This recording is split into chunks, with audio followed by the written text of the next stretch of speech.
ಆತ್ಮಗಳು ನಿಜ ಜೀವನದಲ್ಲಿ ಎಷ್ಟೊಂದು ಕಾಡಿಸಬಲ್ಲವು ಎಂಬುದಕ್ಕೆ ಈ ಪೆರಾನ್ ಫ್ಯಾಮಿಲಿಯೇ ಸಾಕ್ಷಿಯಾಗಿದ್ದಾರೆ. ಇವರ ಜೀವನವನ್ನು ಆಧರಿಸಿ 2013ರಲ್ಲಿ ಕಾಂಜುರಿಂಗ್ ಎಂಬ ಹಾರರ್ ಮೂವಿಯನ್ನು ರಿಲೀಸ್ ಮಾಡಲಾಗಿದೆ.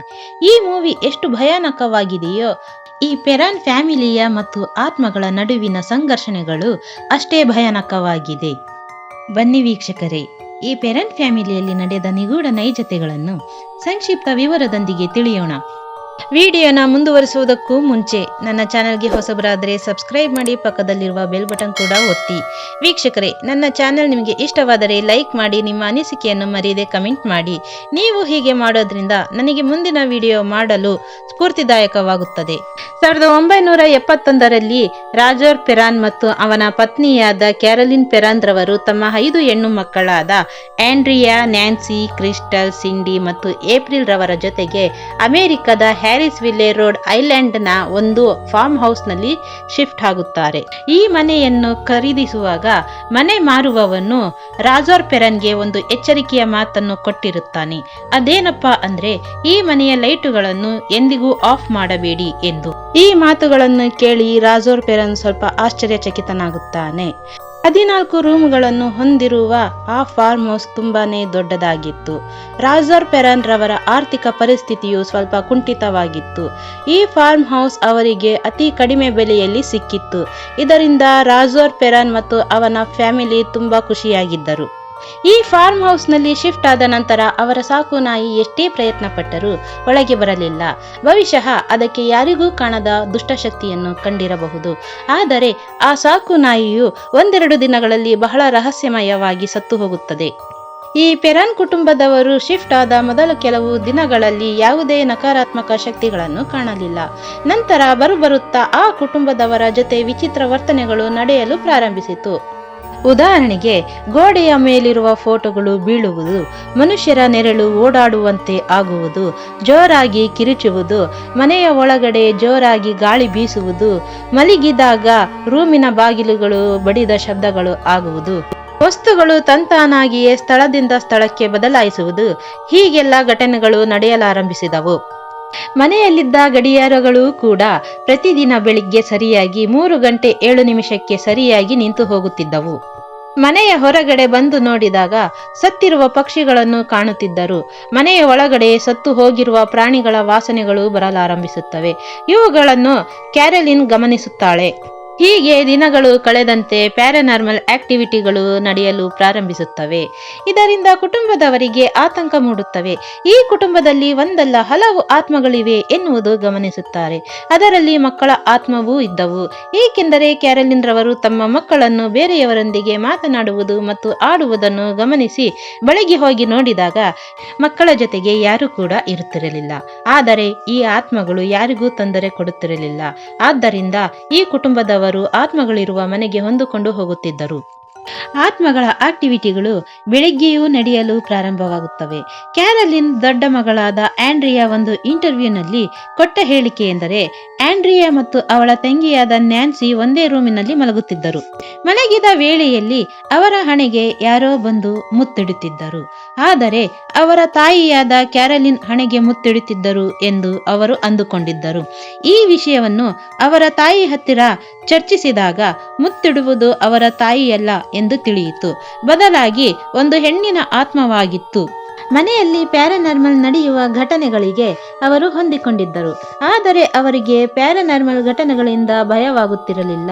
ಇವುಗಳು ದೈನಂದಿನ ಚಟುವಟಿಕೆಗಳಾಗಿದ್ದವು. ಏಕೆಂದರೆ ಆ ಮನೆಯಲ್ಲಿರುವ ಆತ್ಮಗಳಿಂದ ಅವರಿಗೆ ಏನೂ ತೊಂದರೆಗಳಾಗುತ್ತಿರಲಿಲ್ಲ. ಅವುಗಳು ಒಳ್ಳೆಯ ಆತ್ಮಗಳಾಗಿದ್ದವು. ಹೀಗೆ ಸ್ವಲ್ಪ ದಿನಗಳು ಕಳೆದವು. ನಂತರದ ದಿನಗಳಲ್ಲಿ ಕ್ಯಾರೋಲಿನ್ಗೆ ಸಂಜೆಯ ಸಮಯದಲ್ಲಿ ಮಂದಗತಿಯಲ್ಲಿ ಆತ್ಮಗಳು ಕಾಣಲು ಪ್ರಾರಂಭಿಸುತ್ತವೆ. ಸ್ವಲ್ಪ ಮಟ್ಟಿಗೆ ಹಿಂಸಿಸಲು ಪ್ರಾರಂಭಿಸುತ್ತವೆ.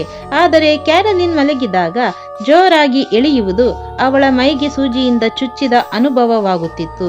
ಸ್ವಲ್ಪ ಮಟ್ಟಿಗೆ ಇದ್ದ ಹಿಂಸಾಚಾರಗಳು ಹೆಚ್ಚಾಗತೊಡಗಿತು. ಕ್ಯಾರಲಿನ್ಗೆ ಅಷ್ಟೇ ಅಲ್ಲದೆ ಮಕ್ಕಳಿಗೂ ಸಹ ಆತ್ಮಗಳು ಹಿಂಸಿಸಲು ಪ್ರಾರಂಭಿಸಿದವು. ಆ ಕುಟುಂಬದವರಿಗೆ ಒಳ್ಳೆಯ ಆತ್ಮಗಳ ಜೊತೆಗೆ ಕೆಟ್ಟ ಆತ್ಮಗಳು ಸೇರಿಕೊಂಡಿವೆ ಎಂಬುದು ಅರಿವಾಗುತ್ತದೆ. ಇದರಿಂದ ಮನೆಯ ಯಜಮಾನನಾದ ರಾಜೋರ್ ಪೆರನ್ ರವರಿಗೆ ಏನು ಮಾಡಬೇಕೆಂಬುದು ತಿಳಿಯದೆ ಕಂಗಾಲಾಗಿದ್ದರು. ಏಕೆಂದರೆ ಅವರ ಆರ್ಥಿಕ ಪರಿಸ್ಥಿತಿಯು ಸರಿಯಾಗಿರದ ಕಾರಣ ಮನೆಯನ್ನು ಖಾಲಿ ಮಾಡಲು ಸಹ ಕಷ್ಟಕರವಾಗಿತ್ತು. ಅಲ್ಲಿಯ ಪರಿಸ್ಥಿತಿ ತುಂಬಾ ಹದಗೆಡಲು ಪ್ರಾರಂಭಿಸಿತು. ಆ ಕೆಟ್ಟ ಆತ್ಮವು ರಾಜೋರ್ ಪೆರಾನ್ನ ಪತ್ನಿಯಾದ ಕ್ಯಾರಲಿನ್ ಪೆರಾನ್ ರವರಿಗೆ ಹೆಚ್ಚಾಗಿ ಹಿಂಸಿಸಲು ಶುರು ಮಾಡಿತು. ಕ್ಯಾರಲಿನ್ ರವರಿಗೆ ಮನೆ ಬಿಟ್ಟು ಹೋಗುವಂತೆ ಆದೇಶಿಸುತ್ತಿದ್ದವು. ರಾಜೋರ್ ಪೆರಾನ್ ಅಲ್ಲಿಯ ಅಕ್ಕಪಕ್ಕದ ನಿವಾಸಿಗಳಿಗೆ ಈ ಮನೆಯ ಬಗ್ಗೆ ವಿಚಾರಿಸಿದಾಗ ಅಲ್ಲಿರುವ ಕೆಟ್ಟ ಆತ್ಮದ ಹೆಸರು ಬತ್ಷೀಬಾ ಎಂದು ತಿಳಿಯಿತು. ಅದು ಈ ರಾಜೋರ್ ಇರುವ ಮನೆಯ ಬಹಳ ಹಳೆಯ ಮನೆಯೊಡತಿಯಾಗಿದ್ದಳು ಎಂದು ತಿಳಿಯುತ್ತದೆ. ಈ ಮನೆಗೆ ಪೆರಾನ್ ಪರಿವಾರದವರು ಬಂದು ನೆಲೆಸಿರುವುದು ಆ ಬತ್ಷೀಬಾ ಆತ್ಮಕ್ಕೆ ಇಷ್ಟವಾಗುತ್ತಿರಲಿಲ್ಲ ಎಂಬುದು ಸಹ ಈ ರಾಜೋರ್ ಪೆರಾನ್ ಪರಿವಾರದವರಿಗೆ ತಿಳಿಯುತ್ತದೆ. ನಂತರ ರಾಜೋರ್ ಪೆರಾನ್ ಮತ್ತು ಕ್ಯಾರೋಲಿನ್ ಪೆರಾನ್ ರವರು ಸೇರಿ ಮುಂದಾಗುವ ತೊಂದರೆಗಳನ್ನು ತಪ್ಪಿಸಲು ಎಡ್ ಲೋರೆನ್ ಹಾಗೂ ವಾರೆನ್ ರವರ ಮೊರೆ ಹೋಗುತ್ತಾರೆ. ಈ ಎಡ್ ಲೋರೆನ್ ಮತ್ತು ವಾರೆನ್ ರವರು ಆ ಸಮಯದಲ್ಲೇ ತುಂಬಾ ಪ್ರಸಿದ್ಧಿಯಾದ ಪ್ಯಾರಾನಾರ್ಮಲ್ ತಜ್ಞರು. ಈ ಪ್ಯಾರಾನಾರ್ಮಲ್ ಇನ್ವೆಸ್ಟಿಗೇಟರ್ ಆ ಸಮಯದಲ್ಲಿ ಅಮಿಟ್ ವಿಲೆ ಎಂಬ ಹಾಂಟೆಡ್ ಮನೆಯ ಪ್ರಾಬ್ಲಮ್ ಕೂಡ ನಿವಾರಿಸಿದ್ದರು. ಇವರು ಇಂಗ್ಲೆಂಡ್ನ ಮೂಲ ನಿವಾಸಿಯಾಗಿದ್ದರು. ಇವರು ತುಂಬಾ ಜನರ ಪ್ರಾಬ್ಲಮ್ಗಳನ್ನು ಸಾಲ್ವ್ ಮಾಡಿದ್ದರು. ಎಡ್ ಲೋರಿನ್ ಹಾಗೂ ವಾರೆನ್ ರವರು ರಾಜೋರ್ ಪೆರಾನ್ ರವರ ಪ್ರಾಬ್ಲಮ್ಗಳನ್ನು ಕೇಳಿ ಅವರ ಮನೆಯನ್ನು ಪರಿಶೀಲಿಸಿದರು. ಇದರಿಂದ ಅವರಿಗೆ ಈ ಫಾರ್ಮ್ ಹೌಸ್ನಲ್ಲಿ ಒಂದಲ್ಲ ಎರಡಲ್ಲ ಅನೇಕ ಆತ್ಮಗಳಿರುವುದು ಖಚಿತವಾಗುತ್ತದೆ. ಹೀಗೆ ಮನೆಯನ್ನೆಲ್ಲ ಪರಿಶೀಲಿಸುವಾಗ ಮನೆಯ ಬೇಸ್ಮೆಂಟ್ಗೂ ಅವರು ಹೋಗುತ್ತಾರೆ. ಅಲ್ಲಿ ಬಹಳ ಹೊತ್ತು ಸಮಯ ಕಳೆಯಲು ಆಗುವುದೇ ಇಲ್ಲ. ಏಕೆಂದರೆ ಆ ಬೇಸ್ಮೆಂಟ್ನಲ್ಲಿ ಅತಿ ಹೆಚ್ಚು ದುಷ್ಟಶಕ್ತಿಗಳು ಹೊಂದಿರುವ ಜಾಗ ಎಂದು ಅವರಿಗೆ ತಿಳಿಯುತ್ತದೆ. ಅಷ್ಟೇ ಅಲ್ಲ, ಆ ಮನೆಯ ಎಲ್ಲಾ ಕಡೆಯಲ್ಲಿಯೂ ಆತ್ಮಗಳಿರುವುದು ಅವರಿಗೆ ತಿಳಿಯುತ್ತದೆ. ಅದರಲ್ಲೂ ಕ್ಯಾರೋಲಿನ್ ಪೆರಾನ್ ರವರು ಆತ್ಮಗಳ ವಶವಾಗಿರುವುದು ತಿಳಿಯುತ್ತದೆ.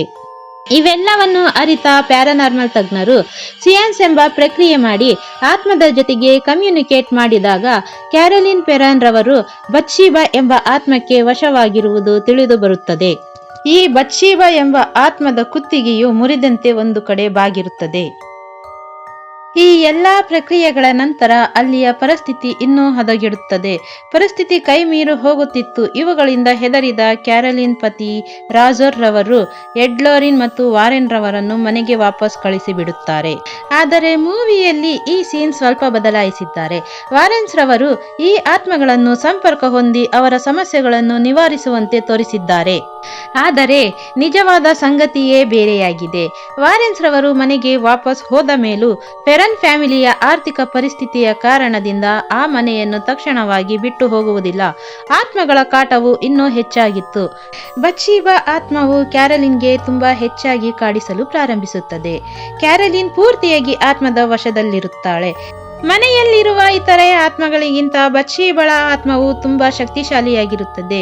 ಈ ವಿಪರೀತವಾದ ಕಾಟಗಳು ಏಕೆ ಕೊಡುತ್ತಿರಬಹುದೆಂದು ಕಾರಣವನ್ನು ತಿಳಿಯಲು ಲೋರೆನ್ಸ್ ರವರು ಬತ್ಷೀಬಳ ಬಗ್ಗೆ ತಿಳಿಯಲು ಮುಂದಾಗುತ್ತಾರೆ.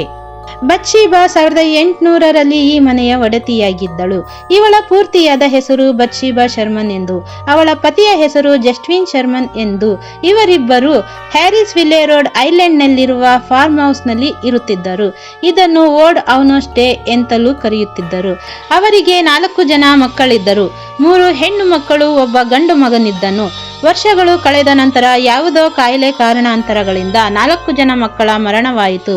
ಇದರಿಂದ ಊರಿನ ಜನರು ಬತ್ಷೀಬಳಿಗೆ ತನ್ನ ಮಕ್ಕಳನ್ನು ಮಾಟ ಮಂತ್ರಗಳಿಂದ ಸಾಯಿಸಿರಬಹುದು ಅಥವಾ ಬಲಿ ಕೊಟ್ಟಿರಬಹುದು ಎಂದು ಬತ್ಷೀಬಳಿಗೆ ಛೀಮಾರಿ ಹಾಕಿದರು. ಬತ್ಷೀಬಾ ಊರಿನವರ ಯಾರ ಸಂಪರ್ಕವೂ ಇಲ್ಲದೆ ಹ್ಯಾರಿಸ್ ವಿಲೆ ರೋಡ್ ಐಲ್ಯಾಂಡ್ನಲ್ಲಿರುವ ಫಾರ್ಮ್ ಹೌಸ್ನಲ್ಲಿ ತನ್ನ ಜೀವನವನ್ನು ಸಾಗಿಸುತ್ತಿದ್ದಳು. ಇವುಗಳಿಂದ ಬೇಸತ್ತು 1885ರಲ್ಲಿ ಬತ್ಷೀಬಳು ಆ ಫಾರ್ಮ್ ಹೌಸ್ನ ಎದುರುಗಡೆ ಇರುವ ಒಂದು ದೊಡ್ಡದಾದ ಮರಕ್ಕೆ ನೇಣು ಹಾಕಿಕೊಂಡು ಸತ್ತು ಹೋದಳು. ಈ ಕಾರಣದಿಂದಾಗಿ ಬತ್ಷೀಬಾ ಆತ್ಮದ ಕುತ್ತಿಗೆಯು ಮುರಿದಂತೆ ಒಂದು ಕಡೆ ಬಾಗಿರುತ್ತದೆ. ಈ ಫೋಟೋದಲ್ಲಿ ನಡುವೆ ನಿಂತಿರುವ ಮಹಿಳೆಯೇ ನಿಜವಾದ ಬತ್ಷೀಬಾ ಶರ್ಮನ್. ಈ ಎಲ್ಲ ಮಾಹಿತಿಗಳನ್ನು ಸಂಗ್ರಹಿಸಿದ ಪ್ಯಾರಾನಾರ್ಮಲ್ ತಜ್ಞರಾದ ಎಡ್ ಲೋರೆನ್ ರವರಿಗೆ ಎಲ್ಲ ಸಂಶಯಗಳು ಬಗೆಹರಿದಿತ್ತು. ರಾಜರ್ ಪೆರಾನ್ ಹಾಗೂ ಕ್ಯಾರೋಲಿನ್ ಕುಟುಂಬವು ಬಂದಿರುವುದು ಬತ್ಷೀಬಳು ವಾಸವಾಗಿದ್ದ ಮನೆಗೆ. ಬತ್ಷೀಬಳ ಆತ್ಮವು ಈಗಲೂ ಈ ಮನೆಯ ಒಡತಿ ತಾನೇ ಎಂದು ಕಂಡು ತನ್ನ ಮನೆಗೆ ಬಂದಿರುವ ಕ್ಯಾರೋಲಿನ್ಗೆ ಮನೆ ಬಿಟ್ಟು ಕಳಿಸುವ ಉದ್ದೇಶದಿಂದ ಕ್ಯಾರೋಲಿನ್ಗೆ ಹಿಂಸಿಸಲು ಪ್ರಾರಂಭಿಸಿತ್ತು. ಅಲ್ಲದೆ ಕ್ಯಾರೋಲಿನ್ 4 ಮಕ್ಕಳ ತಾಯಿಯಾಗಿರುವುದು ಸಹ ಬತ್ಷೀಬಳಿಗೆ ಇಷ್ಟವಾಗಿದ್ದಿಲ್ಲ. ಈ ಕಾರಣಗಳಿಂದ ಈ ಆತ್ಮವು ಕ್ಯಾರೋಲಿನ್ಗೆ ವಶಕ್ಕೆ ತೆಗೆದುಕೊಂಡಿತ್ತು. ಆಗ ಎಡ್ ಲೋರೆನ್ ಮತ್ತು ವಾರೆನ್ ರವರು ತಮ್ಮ ಅನುಭವದ ಬೇರೆ ರೀತಿಯ ಪ್ರಕ್ರಿಯೆಯಿಂದ ಕ್ಯಾರೋಲಿನ್ನ ದೇಹದ ಒಳಗೆ ಸೇರಿದ್ದ ಬತ್ಷೀಬ ಆತ್ಮವನ್ನು ಬೇರ್ಪಡಿಸುತ್ತಾರೆ. ನಂತರದಲ್ಲಿ ರಾಜರ್ ಪೆರಾನ್ ಫ್ಯಾಮಿಲಿಯು ಜಾರ್ಜಿಯಲ್ಲಿ ಒಂದು ಮನೆ ಮಾಡಿ ತನ್ನ ಪರಿವಾರ ಸಮೇತ ಅಲ್ಲಿ ಶಿಫ್ಟ್ ಆಗುತ್ತಾರೆ. ಈ ರೀತಿ ಶಿಫ್ಟ್ ಆದ ನಂತರವೂ ಆತ್ಮಗಳ ಕಾಟ ತಪ್ಪಿಲ್ಲ ಎಂದು ಹೇಳಲಾಗಿದೆ. ಈ ಪೆರಾನ್ ಫ್ಯಾಮಿಲಿ ಆ ಬತ್ಷೀಬಾ ಆತ್ಮದ ಮನೆಯನ್ನು ಬಿಟ್ಟ ನಂತರ ನೋರ್ಮಾ ಎಂಬ ಮಹಿಳೆ ಆ ಮನೆಯನ್ನು ಖರೀದಿಸುತ್ತಾಳೆ. ಆಕೆ ಹೇಳುವುದೇನೆಂದರೆ, ಈ ಮನೆಯಲ್ಲಿ ಈಗಲೂ ಆತ್ಮಗಳಿವೆ, ಆದರೆ ಅವುಗಳಿಂದ ಪ್ರಾಣಕ್ಕೆ ಯಾವ ಅಪಾಯವೂ ಬರುವಂತಹ ತೊಂದರೆಗಳು ಇಲ್ಲ ಎಂದು. ಆದರೆ ಅಕ್ಕಪಕ್ಕದ ರೂಮಿನಲ್ಲಿ ಯಾರೋ ಮಾತನಾಡಿದ ಹಾಗೆ, ಓಡಾಡುವ ಹಾಗೆ, ಮನುಷ್ಯರೇ ಇಲ್ಲದೆ ಕೇವಲ ನೆರಳುಗಳು ಓಡಾಡುವ ಹಾಗೆ ಕಾಣುತ್ತದೆ ಎಂದು ಹೇಳುತ್ತಾರೆ. ಈಗಲೂ ಸಹ ಆ ಹಾಂಟೆಡ್ ಫಾರ್ಮ್ ಹೌಸ್ ಅನ್ನು ನಾವು ನೋಡಬಹುದಾಗಿದೆ. ಇದನ್ನು ವೀಕ್ಷಿಸಿ ಅಲ್ಲಿ ಇದ್ದು ಬರಬಹುದು. ಇದ್ದು ಬಂದವರಿಗೂ ಸಹ ಆತ್ಮಗಳ ಅನುಭವವಾಗಿದೆ ಎನ್ನಲಾಗಿದೆ. ಅಷ್ಟೇ ಅಲ್ಲ, ಬತ್ಷೀಬಳ ಸಮಾಧಿಯನ್ನು ಮತ್ತು ಅವಳ ಅಕ್ಕಪಕ್ಕದಲ್ಲಿ ಮಕ್ಕಳ ಸಮಾಧಿಯನ್ನು ಹಾಗೂ ಅವಳ ಗಂಡನ ಸಮಾಧಿಯನ್ನು ಈಗಲೂ ಕಾಣಬಹುದಾಗಿದೆ. ಮತ್ತಷ್ಟು ಆಶ್ಚರ್ಯಕರ ವಿಷಯಗಳನ್ನು ಮುಂದಿನ ವಿಡಿಯೋದಲ್ಲಿ ತಿಳಿಯೋಣ. ಧನ್ಯವಾದಗಳು.